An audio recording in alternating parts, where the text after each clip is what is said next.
With Deltarune Chapter 4 revealing the true unaltered prophecy, a lot of new theories have popped up about it, along with continuations of old ones. One of the most common and compelling ones that I've seen is that Susie is not one of the dark heroes, Noelle is. While I'm sure there are several videos covering this theory already, I want to present my thoughts and interpretation of it, as well as compile all the evidence that I found in one place. I'm also covering them in order of how reliable I think they are, so you don't have to keep skipping past the bits that aren't very supported. But there are a lot of points I want to cover, so grab your Elsley plush, soak it in milk, and throw it at a wall, cause this could change your perspective on the entirety of Deltarune. When the prophecy is presented in its true form in Chapter 4, one of the heroes is only referred to as the girl. This wording is intentionally vague, as it could refer to any female character in Deltarune. This intention is obvious when comparing it to the other two heroes' descriptions. Ralsei is the prince, alone in deepest dark, which could only refer to him or Lancer, but Lancer is immediately ruled out. Ralsei comes into existence, knowing the prophecy and his purpose in it, and he was wearing a cloak when we first met him. Chris has to be the cage with human soul and parts, because there are no other humans. These descriptions are specific to them, and leave no known room for any other characters to fit these roles. In the soundtrack, however, girl is specific and refers to one character, Noelle Holiday. There are only two tracks that refer to her or anyone this way, those being Girl Next Door and Lost Girl, both of which play during moments in Chapter 2 in which Noelle is featured. They both contain Noelle's leitmotif. It's important to note that this leitmotif is also present in Raise Up Your Bat and Black Knife.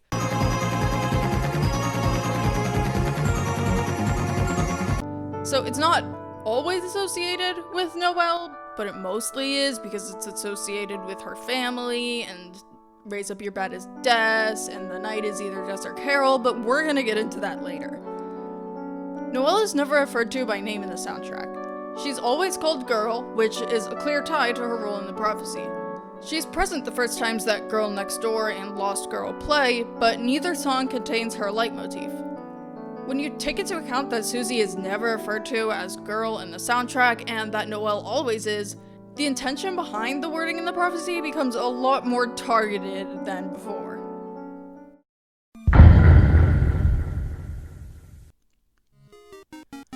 When we're shown the prophecy in Chapter 4, the girl is seen holding a sword. Yes, the silhouette in Chapter 1 is clearly Susie, but this has a higher reliability than that, since we know that Ralsei altered the prophecy when he originally told it to us. Susie does not have the ability to equip swords at all. The only weapons she can equip are axes and the unused Everybody weapon, but as the name implies, everybody can equip that. Noelle, however, can equip one sword, the Jingle Blade. In the light world, this is the candy cane pencil that Chris takes from her desk out of habit in the beginning of Chapter 4.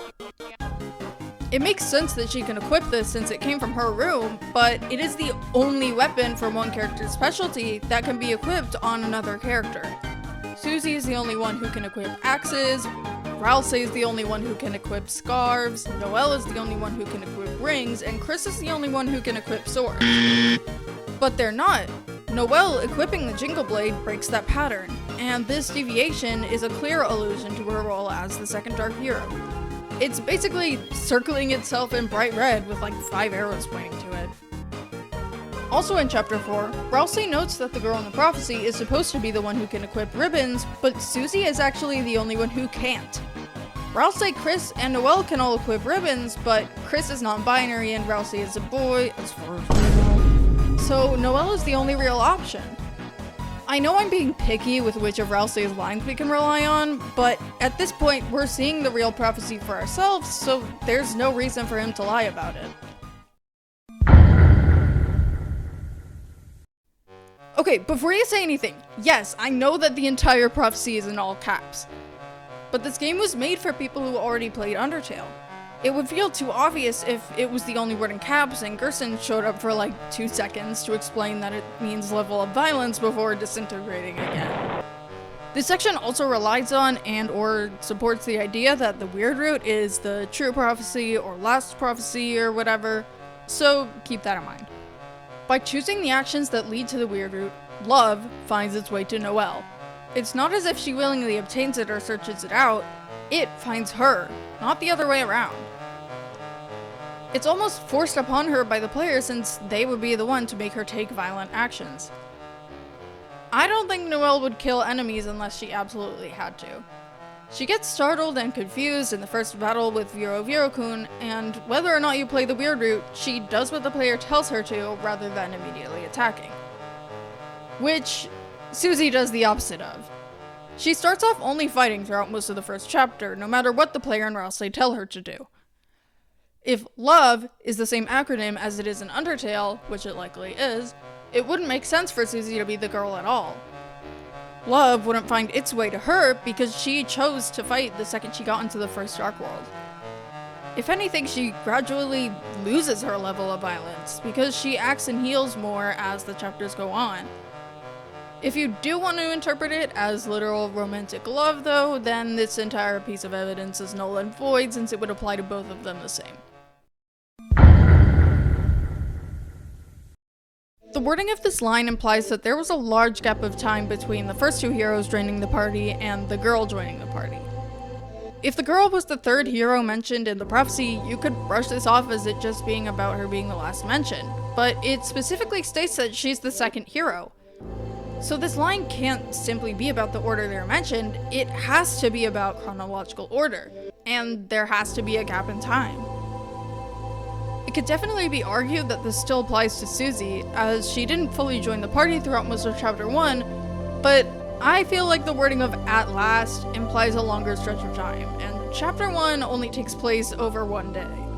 If this line was about Noelle, however, the stretch of time would make more sense.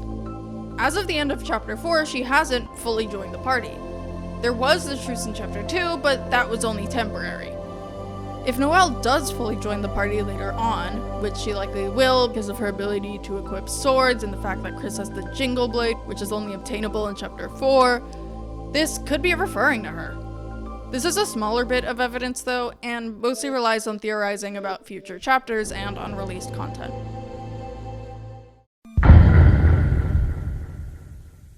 I really like the idea of Noelle being the second dark hero because it just makes for a more interesting narrative. Not just for her, but for Susie too. It's not that the story would be worse if Susie was the second dark hero. Her being the bad kid and gradually becoming better, good enough that there is hope crossed on her heart, is already a great arc for her. But it feels like something's missing. It doesn't make much sense for her to basically have come to terms with that part of herself only halfway through the game. If she isn't actually part of the prophecy though, it leaves the other half of the game for her to be broken down and built back up again while still making sense. Think of it this way. At some point, Susie finds out she isn't part of the prophecy, meaning that there wasn't clear written proof that she was destined for something. Everything that was said and believed about her, that she was too destructive, she had no potential, there was no hope for her, all of it would just be proven right. There was never any heroic destiny for her, why would there be? So she stops trying to be a hero and either holds herself up in Castletown or avoids Chris in the Dark Worlds altogether. It would break Noelle's heart to see her like this, but now Susie would just resent her for taking her role in the prophecy, same as she would have resented Chris for playing the piano.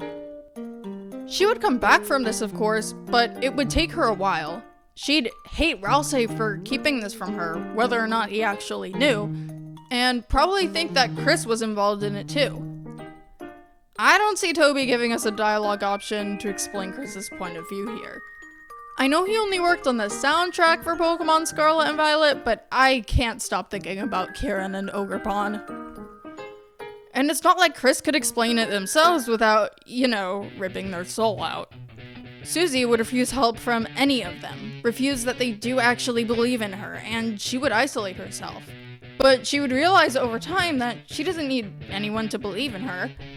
Who cares if some ancient prophecy doesn't say she has a grand destiny? The only way she's gonna get it is to do it herself, and the only way she's gonna do that is if she believes in herself, not if anyone else does. Noelle's story especially would be really interesting once it's revealed that she's a part of the prophecy. It would fully rely on which route you do, though. If you played normally in Chapter 2, she'd behave similarly to that, being excited and having fun because it's just like Dragon Blazers. Realizing that Chapter 2 wasn't a dream and that the Dark Worlds were real would change everything for her. She would definitely feel guilty about Susie and will probably avoid the Dark Worlds for like a chapter to try to cheer her up. She'd probably only be excited to adventure after Susie joins the party again, but it would be very reminiscent of her time exploring the city with Chris in Chapter 2. If you did the weird route though, things would be completely different. She wouldn't be excited to be a part of the prophecy because she knows it's just going to be the player continuing to force her to hurt her friends. She would try to find a way out of it, but her fate is set in stone. Or else they wouldn't even be trying to say or do things differently anymore. If the player had their hold on Chris and Noelle already, what could he possibly do to prevent it? The most interesting part of the narrative, though, would be Noelle's relationships with other characters. I think most of us have narrowed down the identity of the knight to either Carol or Des, so we're gonna assume one of these is correct for the sake of simplicity. Imagine the Dark World being a form of escapism for Noelle. Escapism from her broken family, from her abusive mother, from the reality of December's disappearance and or death. And yet, at the end of it all, she's forced to face one of them, to defeat them in battle and possibly even having to kill one of them. She had been using the Dark Worlds to escape from her struggles with her family. But now here's the knight, someone she's known and loved, and now she has to either give up the Dark Worlds or give up a member of her family. There would be so much emotional turmoil, especially if the knight is Des. What do you mean her long-lost sister is alive, but she's destined to fight her and sever any ties they had remaining? It would be different if the knight is Carol, since it would be her standing up to an abusive mother who she would only side with in fear of being hurt. I would think of it sort of like Amity and Rodelia's relationship in the Owl House, specifically in the episode Escaping Expulsion. I'm honestly not sure how Chris working with the knight would play out in regards to this, to be honest. I'm just rambling. But there you have it. This is all of the solid evidence that I found for this theory that comes directly from either the game or the wiki. I'm not used to making this kind of content, and I probably won't make much of it in the future, but advice is always welcome.